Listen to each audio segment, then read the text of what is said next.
Hello everyone, this is part 2 of What If Naruto and Hinata Run Away Together, and I hope you guys enjoy this video and to like, to subscribe, to share, and check out the playlist, to see more comment down below. Now let's start the intro. They call me a god. They call me a god. They call me a god. Join my membership, the perks are great. It's in the description. In Konoha, Tsunade s her fist down on her desk. Tsunade-sama. Shizune exclaimed as the Hokage's tea spilled all over her desk. She grabbed a nearby towel and cleaned the spill up before it ruined any more doents. She had been doing this every time she had gotten a report from the Anbu trackers saying they couldn't find Naruto and Hinata. Twice some important doents had been damaged and had to be redone. This only added to the displeasure. Worry was also present. They had been missing for 3 days now and the Hyuga clan was especially upset. Hinata had apparently demanded the right to date Naruto right before she had left to chase after Naruto. How far can two kids get? One was still recovering from severe injuries. Naruto must have been planned to leave. Why else would his apartment be practically empty? He never had many things. Naruto is such a blockhead. Shizune prepared another cup of tea while sighing as the Hokage continued to rant and vent. I need some sake. Shizune, go get some. Shizune ignored the last part. Patience never was your thing, Tsunade-sama. Those two will come back when they will. Shizune placed the cup of tea by her Hokage's side. It's about time those two noticed each other. Now in Kushina's home, Hinata slid the dojo door shut behind her as she left. This left Naruto alone with his mom, Kushina Uzumaki. Hinata knew this was a time where they should be alone. Kushina had to say nothing and their privacy was respected. Naruto was unusually quiet as well. Well, you're quiet. Never thought I would see the day where you were quiet. Even as a baby, you had quite the set of lungs. Naruto blushed at his mother's comment. I'm only waiting patiently. It won't do to go into this unprepared or to rush. Hinata and I had long talk last night. We both learned a lot. Who would have thought you had a dojo back here? This place is amazing. This place is nothing compared to your father's, or rather, your new place. It comes fully stocked. It's hopefully a place you'll soon call home. Your father wanted nothing more than for you to be happy. Kushina cleared her tea. Now, enough of the reminiscing. This technique depends very little on chakra control, though it does help. The name of the technique is Shuniji. It does take a huge amount of chakra and stamina though. It converts your normal chakra into anything you can imagine. Sword, shields, shinobi tools, whatever you can think of. The bigger or more complex the object, the more chakra it requires. Naruto remained attentive. To use it though, requires it to be unlocked. And to do that, I need your hands. Naruto looked confused but held out his hands palms down. She flipped them over and studied them. After a minute of this, he began to worry. Mom, is everything okay? Kushina looked up. Everything's fine. She see her thumb and S open two small thin C on his palms with it. Nothing will happen yet. Wait. Minutes passed by in silence. Kushina watched the C on her son's palms heal as their B intermingled. When they had fully healed, she spoke the command phrase. Shuniji, unseal. What the? Naruto's hands felt like they were on fire. Why do my hands hurt? Tears formed as he heard a familiar yet unfamiliar voice in his head. He also saw a face. It was the face of his father. My son, I'm sorry you'll never know me. But I don't leave you without a legacy. My house, which your mother should show you, is yours. Also, my ultimate secret technique, the Shuniji, is at your command. Only those who I say can use it. And so it is with you. You're probably in pain right now. There's another perk in learning this technique. Your chakra control will improve drastically. If you're anything like me, you suck at it. My son, I hope you are happy in this life. Also, watch out for your mom. She likes her little jokes. His father broke out in a grin and his voice and face vanished. The pain ended. Naruto looked at his hands. On each palm was a small swirl mark. That was my father. Naruto found himself gasping for breath. He was also trembling. Take a short break and then experiment with it. Remember, it's bound only by your own mind. Also, mind your stamina and chakra levels. It's apparently easy to go overboard. Whenever we go back to Konoha when this is all over, I'll take you to your inheritance. Kushina left her son alone in the dojo. 4 hours later, Naruto emerged from the dojo drenched in sweat. His shirt was off and over his shoulder. Hinata just happened to be exploring around the area when he emerged. It was his stomach growling that led her to him. Man, I'm hungry. What time is it? Hinata walked with Naruto back to the main house. It's 5 o'clock. Dinner should be ready in an hour. How about you wash off all that sweat in a bath until then? Hinata began to blush. She was all alone with Naruto. What was she supposed to say now? Hey, Hinata. Yes, Naruto. Hinata jumped when Naruto had spoken to her. The situation with your family is bound to be bad still when we get back to Konoha. If you would like, you could stay with me for a while. I have a house left to me by my father. It's apparently bigger than this one. That is, until things settle down. You don't have to if you don't want to. I'd understand. Naruto felt his cheeks heat up. This was a lot harder than he thought it would be. He was only helping out a friend. What was the reason for this reaction? Could what Kitsune said be true? Kitsune had said he subconsciously liked Hinata. Could this be true? Only if I won't bother you. That's the last thing I'd want to do. Naruto stopped and looked her straight in the eyes. We're friends. I'd do anything for a dear friend. Hinata looked crestfallen at his statement. And maybe we can be something more than friends. Maybe. He was smiling as he spoke despite his stern tone. Hinata looked up blushing heavily. You know, it's really easy to make you blush. Hinata burst out laughing. Her laugh was quiet but infectious. Naruto, shocked as he was to hear her laughing for the first time, joined her. Unspoken agreement made them continue their walk. She had a faint smile on her face. Her eyes were filled with hope and she wasn't trying that hard to hide her smile. That night when Naruto and Hinata joined her for dinner, Kushina noticed a change in both of them. Before, Hinata was always tense around Naruto. Now she was carefree and was talkative around him. Naruto was encouraging this and was even trying to make her laugh. He had lowered his defenses and let her in. This was a huge step for her son and for Hinata as well. She wasn't constantly close to passing out around him. As they sat in the living room waiting to be called in for dinner talking, she sneaked up behind them and put a hand on each of their shoulders. So, when's the wedding? Hinata fell to the floor with a crash while Naruto just froze. He came back to his senses and helped Hinata up. Wed-dee-dee-ding. What wedding? I didn't hear about this at all. Hinata managed to straighten out her clothes and sit back down. Kushina was laughing her head off. Tears were streaming down her face and she was having trouble breathing, she was laughing so hard. Naruto only shook his head and laughed as well. Naruto, I thought you were on my side. Naruto grinned and clapped her on the shoulder. Don't worry about it. She likes her little joke. Last I checked, we weren't at that stage yet. And with that said, he casually slipped his hand into hers. Hinata latched on and didn't let go. This was one thing she didn't want to lose. Darn it, Naruto. It's only vegetables. Kushina Uzumaki her fist down on the low wooden table. She was trying to get her son to eat vegetables. But he was refusing to eat both fruits and vegetables. And he was doing it adamantly. I don't need them. Ramen is just fine for any meal of the day. Naruto crossed his arms dramatically. Ramen is good, don't get me wrong. But if you want to stay healthy, you need them. The Shuniji consumes a ridiculous amount of calories. How have you kept up your strength on only ramen for your entire life? The confounded mother put her head in her hands. Easy. Lots and lots of ramen. Kakashi-sensei also tried to get me to eat them. Needless to say, it didn't work. The blonde boy had an evil grin on his face. I never thought a single kid could be this stubborn. But then again, you are Minato's son. Hinata had chosen to stay out of this battle. She had originally been sitting by Naruto.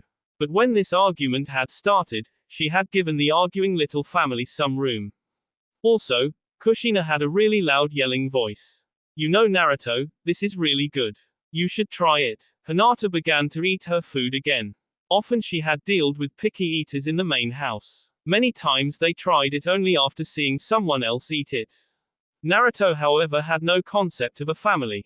This example went straight over his head. I don't need fancy food to defeat my enemies. Ramen is just fine. Kushina gave up the battle for now. Fine, This can wait for another day. But one day you will eat them. For now, we rest up while we can. Tomorrow we leave for the Satsukiyami base. Hinata noticed a sad look on Kushina's face. Earlier that day, while Naruto was off exploring, Kushina had asked her about Naruto's life up to now. She was shocked to hear how he had no parental authority in his life until now. She was even angry when she heard how much he had been mistreated until just recently. Hinata remembered Kushina's words. Darn it, what was the council thinking? Surely the third understood Minato's will. When she had been told of the third's death, she had remained silent. All right, kiddos, bedtime. Kushina snapped out of her funk and stood up. Naruto looked confused. What? Have you never had a bedtime? Surely you had a caretaker at least when you were young that made sure you got decent sleep at night. Naruto shook his head and left the room with Hinata. Poor kid. He needs someone to be a parent figure at his place. Heck, as his mother, I need to be there. He needs discipline. I'll knock him some sense. Once this is over. Initially she had been against Naruto's plan. But she had to acknowledge his guts. He may take after his father in looks, but his personality was hers. Sometimes it made more sense to face the problem head on than to hide. But this would be a hard fight. You'll live to return to Konoha. I promise you that, Naruto. The next day dawned bright and early. Hinata and Naruto had no problem rising early since they had a purpose. They watched in silence as Kushina locked up her house and hid the key. I'll be coming back to Konoha after this. But I can't take all my belongings with me now. We'll come back here before we go back to Konoha to grab my things. And with that said, they left. The plan was to let Satsukiyami think Naruto was giving himself up. They were going along for emotional support in his last hours. Satsukiyami had given no contact details, so they were going under the presumption someone would find them. This assumption proved true. Around noon, they spotted someone waiting for them in a tree. It was a young woman with lavender-colored hair and bright indigo eyes. Her outfit could only be described as flashy. She wore a black skirt with a silver halter top. For some reason, she wore high heels. As they approached, she jumped down and approached them. Finally, my name is Horyu Hanon. My master is Shinku Tebenasu, master and creator of Satsukiyami. We're glad you came willingly. Shinku-sama has your best interests in mind. But there's one catch, you have to come alone. Those two can't come with. They come or I don't go. Take your pick. Horyu sighed. Jigoku was right. You are a lot like your parents. Too much. She quickly performed some hand signs and mist filled the area. All three of them assumed defensive positions. Nothing could be seen, but they did hear a grunt as a fist connected with Naruto's stomach. We'll take care of him from here. Don't follow. As the smoke cleared, they saw Jigoku Ryoshi with Naruto over his shoulder. He was leaving. Horyu had a single tear from her eye. I'm sorry, but I think he would prefer death to a living hell. She bounded off after Jigoku. They heard the two give chase. Hey, make yourself useful. As Jigoku ran, he pulled off Naruto's bag and tossed it to her. This brat's heavy enough. If only the fourth had taken my advice. This poor kid could have been spared this fate. His death, a peaceful and fast death, could have been his if only the fourth was kind enough to spare some mercy and end his misery before he was aware of his fate. One more casualty would have gone unnoticed. Yes, that would have been better. So this act of kindness falls to us instead. Horyu wiped the tear away. Yes, it falls to you and to your precious Shinku-sama. Jigoku laughed at his own bad joke. Don't insult Shinku-sama. There's no better man in the world. But I don't expect a simpleton like you to understand how awesome he truly is. Horyu sounded mad. Jigoku didn't mind this. You two. Stop your squabbling. Bring the Jinchuriki here. The speaker was a man hidden in shadow. Jigoku put Naruto at his feet. Naruto stirred faintly and opened his eyes. Horyu ran obediently to her master's side. She kneeled down and stroked Naruto's hair. Don't touch me. Naruto feebly tried to push her hand away. This resulted in a lot of pain stopping him from moving. The man knelt down next to Naruto. Don't worry. We will free you from this fate. And your last hours won't be filled with fear. He performed some quick hand signs and forced Naruto to look into his crimson-colored eyes. Naruto stopped struggling and lay still, his eyes only half open. He was caught in a very powerful genjutsu. We'll end your pain, permanently. Horyu skipped along the hall happily. She was on her way to the unsealing room, a special room she had set up herself for the removal of cubies. This one had to be special. The seal the fourth had used was extremely powerful. A standard unsealing jutsu had no power against a seal and cubi of such gigantic proportions. She entered the room. Horyu called over one of the workers. The right corner is imperfect. Redo the entire corner. Remember, everything has to be perfect. Yes, Horyu-sama. It shall be done. The man hurried away, shouting orders as he went. All the other workers hastened to obey. All were aware of the dark presence in the corner of the room. It was none other than Shinku Tebenasu, in his usual all-black clothes. His crimson-colored eyes surveyed all the workers. Also, everyone knew better than to stare at his unusual appearance. He had been born with crimson eyes and blue hair. Horyu, stop messing around and go check on the boy. Shinku glared at his student. Hi, master. She left the room with a grin on her face. The blue-haired man sighed with relief. His apprentice was more useful than most people in this world. The only problem was that she was head over heels in love with him. The fact that he was 45 years old posed no problem to her. But she was still only 18. That meant there was 27-year difference between them. It also meant she did almost anything to get his attention. In the hallway, she skipped along humming a catchy tune. The Jinchuriki known as Naruto Uzumaki was being kept in one of the lower dorms. It was far from the other rooms. Satsukiyami didn't want to look like bad people. So he was in a room on a comfortable bed. Though he was still restrained with special cuffs made especially for Jinchuriki. As she walked down the hall, she didn't notice someone fall into step behind her. Horyu stopped at a door and pulled out a key. The follower hid behind a corner. As Horyu stepped in, the follower ran so fast into the room no one noticed a thing. As the person secured herself onto the ceiling via chakra, Horyu stroked Naruto's hair. Not long now. It's almost ready. Soon you'll be at peace. Anger clouded the follower's face and she launched herself from the ceiling and hit Horyu on the back of the N with an expertly aimed strike. The 18-year-old girl slumped to the ground unconscious. A hood was lowered and light fell onto a young girl with short blonde hair and vibrant blue eyes. The blonde examined his cuffs and easily removed them. Whatever genjutsu you're caught in must be good. Why else would you be smiling? Naruto was hoisted onto her shoulders and the girl left. Kushina, can you tell me more about Naruto's family? Hinata and Kushina had been following Naruto and his captors for 2 days. Kushina had contacts still and had found out where the Satsukiyami base was. So now, even though they had lost the trail, they still knew where they had to go. Oh, it's very small. Most of my family were killed in the destruction of my home village. As far as I know, only Naruto, me, R.Y. Masumun, and his twin sister escaped. Shinobu, his sister, and I were supposed to meet but that will have to be rearranged now. She really wants to see our family reunited. With how intuitive she is I wouldn't be surprised if she was already there and causing chaos. You see, she's kind of a pyromaniac and likes explosions. Kushina laughed loudly. Hinata was only shocked to hear Naruto had a sister. And a twin sister at that.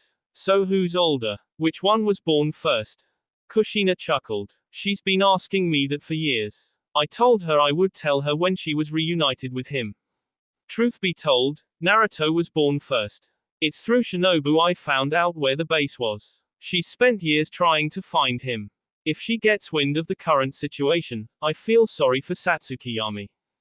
She is a strong shinobi. Hinata was really wanting to learn more about his family. Well, yeah, it's only natural when your parents are the fourth Hokage and the daughter of the leader of the Whirlwind Village.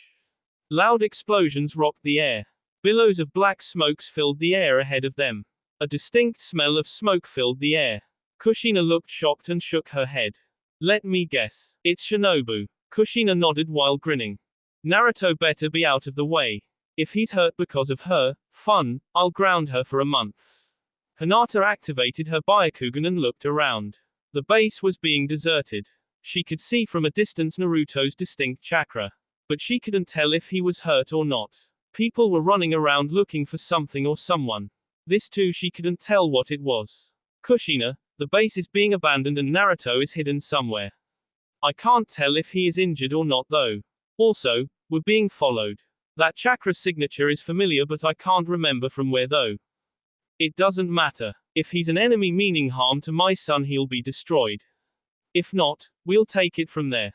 However, we're almost there. Let's see if we can get there before the place is completely destroyed though.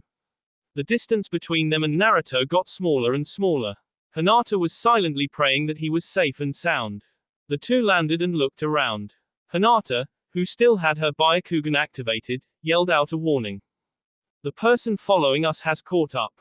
But wait, Kushina ignored this and charged straight into combat. Kunai and shuriken were flying everywhere. Hinata had only gotten a glimpse of white hair and a mostly hidden face.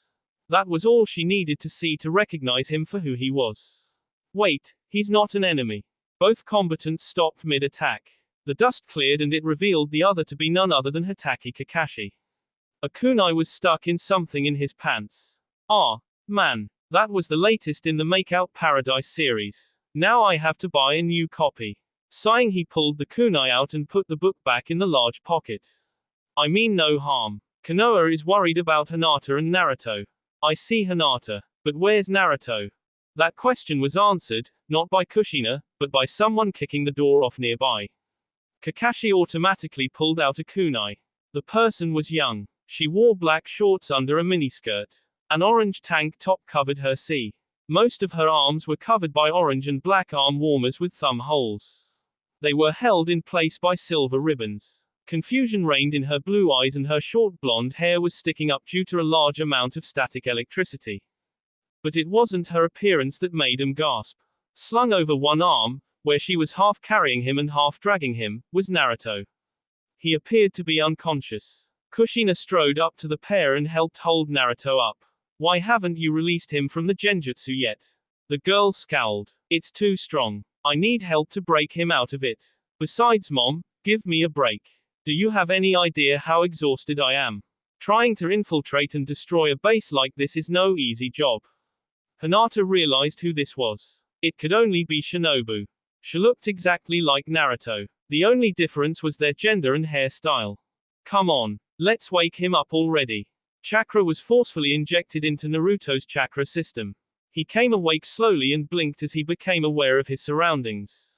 What the? He didn't get to finish his sentence. Hinata had barreled out from behind Kakashi and ran straight to Naruto, hugging him tightly. Hinata. He pulled away from Kushina and Shinobu, giving Shinobu a weird look. What was with that look, mom? Does he even know about me? Naruto looked up from comforting Hinata at the word, mom, coming from the stranger. Mom. Wait, does that mean? Naruto trailed off as he struggled to make sense of the situation that was now placed before him. Yes it does. Naruto, meet your twin sister, Shinobu. Tsunade sat in her office exhausted, her head on her desk. The Hyuga clan had been on her case a lot the past few days. They were going on and on about Hinata, trying to find out where she was. Each time she told them the truth. That she was currently still hiding and couldn't be found. But they seemed to think she was being untruthful. Where are you two? Don't you know I'm going through so much because of you? She was thankful for Shizune. She had been allowing her to have small amounts of sake on the job. The door opened and Shizune ran in. A scroll was in her hand. Tsunade recognized Kakashi's mark on it. Tsunade-sama. This just came in. Tsunade took it and opened it, praying it had good news. Shizune watched with apprehension as the Hokage read it. A smile came onto her face. Then it changed to a confused look. What is it, Tsunade-sama? The scroll was bluntly handed to her. Shizune read it and got confused as well. It's good that he found them and are bringing them back. At least they're coming back willingly. But isn't Naruto an orphan? The Hokage nodded. Oh, so we thought until now. Maybe it really is his mother and twin sister. His heritage is unknown. Shizune, when they get back, get samples of the DNA. We need to confirm this. Shizune nodded. Kakashi walked around the house. He was trying to find Naruto to talk to him about something. But that search was proving fruitless. As he rounded a corner he nearly bumped into Hinata. Hinata, have you seen Naruto? Oh yeah. I just talked to Kushina and it appears he and Shinobu got into an argument and have decided to settle it by sparring. They're in the dojo. I was going to watch. I haven't been able to see his bloodline limit yet, even though we've been back for a couple of days now. Kakashi started. He has a bloodline limit now. From who and what is it? From his father, the fourth Hokage. It's called Shuniji. It allows him to manipulate chakra on a way advanced level. Kakashi noticed a change in the girl. She wasn't depressed all the time now. I'll join you. I'm curious to see this as well. It sucks he has poor chakra control though. He must have a lot of trouble using it. It just calls for special training. Kakashi grinned as he started to think about how he would tee Naruto. Oh, that's not necessary. Once unlocked, it improves chakra control and manipulation. Hinata suddenly smiled and it dawned on Kakashi he had never seen her truly smile once until now. Well, he's a cheater then. Kakashi was smiling now too. Hinata didn't notice this, she was in such a good mood herself. We're here. Hinata slid open the dojo door. The first thing they saw were the two twins in the air. Naruto was forming a chakra kunai in both his hands. His sister already had a chakra spear in hers. They came down to the ground hard and faced each other. Barker brother. Kunais can't compare to spears. She charged Naruto head on with her spear. Naruto blocked the spear with one of his kunai and brought the other one up in her gut. The spear was knocked out of her hand and faded away into nothing as she fell down. The chakra had been blunted so as to not seriously injure her. I'm a close combat type. Kunais are in my hands. Naruto helped her up and both of their stomachs growled. Hey, it's ramen tonight isn't it? The blonde girl nodded. As if on cue, they shot out of the dojo as fast as they could. Finally. Good old Konoha. Man, I missed this place. Naruto resisted the urge to go straight to Ichiraku Ramen. They had been on the road for 4 days and they had finally arrived at Konoha. Let's go the main house. Naruto, we'll swing by your apartment and grab your stuff. Then we'll get you moved in. Also, Hinata, you're still welcome at our place. Kushina adjusted her own bag and motioned for Naruto to lead the way. After grabbing what little he had left behind and saying he was moving out to his landlady, they arrived at a large house. Naruto had always seen this house and wondered who lived there. It had been his all along. Kushina pulled out a key and unlocked the front gates.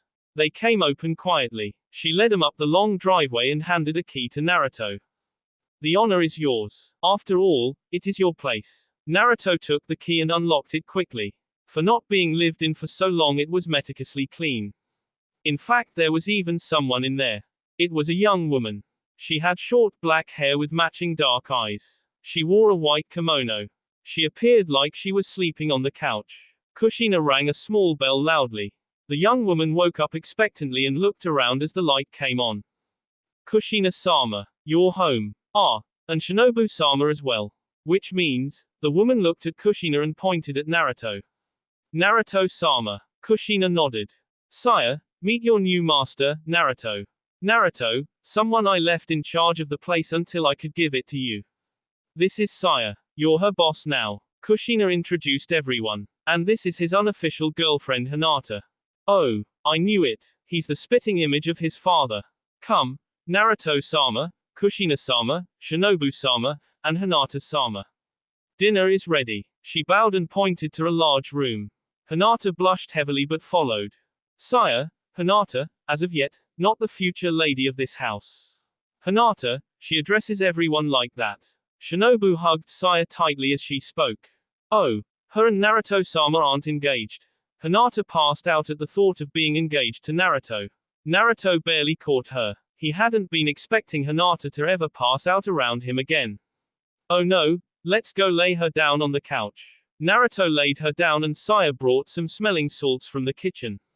After a quick inhalation of them, she woke up and Hinata began to apologize. Don't worry about it. Naruto had a slight blush himself. Come on, dinner's ready. Sire, I have to go see an old friend.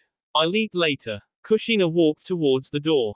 Of course Kushina-sama. They're in good hands. It was late when Kushina finally returned to the house. Everyone by that time had taken baths. The 4 that had stayed behind were wearing light yukatas and were sitting around the fire talking. Sire looked a little depressed. But Naruto-sama, I always washed Minato-sama's back. Especially when Kushina-sama was away on a mission. Back in the day, when Minato had still been alive, He always had Saya wash his back when he bathed. Naruto hadn't let Saya wash his. Kushina walked into the room and joined them.